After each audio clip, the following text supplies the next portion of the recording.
Selama Orde Baru yang namanya Papua, dulu bernama Irian Jaya ya, nggak pernah lepas dari hajaran rejim Soeharto. Daerah itu seperti gadis cantik yang tiap hari diperkosa. Kekayaan alamnya dikeruk habis-habisan, tetapi daerahnya nggak pernah dibangun. Orang Papua tumbuh dalam ancaman militer waktu itu. Bergerak sedikit mereka mati, nggak bergerak juga mereka mati. Sebagai contoh Freeport, sejak Soeharto berkuasa dia menetapkan Papua sebagai daerah operasi militer atau DOM.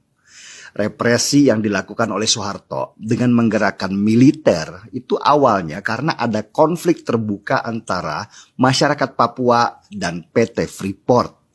Karena ketidakadilan yang didapat oleh masyarakat Papua, mereka kemudian mulai berontak. Untuk melindungi Freeport, Soeharto menetapkan bahwa masyarakat Papua adalah pemberontak. Banyak sekali kisah ngeri yang dialami oleh warga Papua ketika daerahnya dijadikan operasi militer. Nyawa mereka seperti nggak ada harganya. Suara mereka dibungkam. Daerah mereka gelap gulita. Meskipun kaya, tetapi listrik aja nggak ada. Soeharto membuat Papua menjadi ketergantungan kepada pemerintah pusat dengan pasokan bahan pangan. Nah, dengan semua tekanan-tekanan itu, wajar saja kalau ada beberapa tokoh Papua yang benci sekali kepada Indonesia.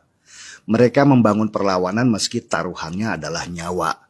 Dan perlawanan itu kemudian berkembang menjadi keinginan untuk merdeka. Dan Soeharto bukannya menyelesaikan masalah Papua dengan pendekatan kemanusiaan, justru dia pakai senjata.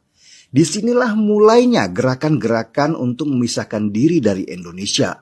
Karena kejamnya Soeharto dan pemerintah Orde Baru pada waktu itu kepada Papua. Zaman kemudian berganti, Soeharto turun dari jabatan. Gus Dur yang menjadi harapan orang Papua untuk menjadikan mereka lebih sejahtera, turun terlalu cepat. Di masa SBY pun ternyata Papua tidak juga dibangun, bahkan hampir dianggap tidak ada. Rakyat Papua hanya dimanfaatkan untuk pemilu, sesudah itu mereka ditinggalkan. Papua tetap menjadi daerah miskin meski sumber alamnya kaya raya. Harga-harga sangat mahal di sana karena transportasi aja sangat sulit. Bahkan BBM di Papua sempat menembus harga Rp100.000 per liternya. Coba gimana mereka mau sejahtera? Jokowi kemudian datang dan salah satu program penting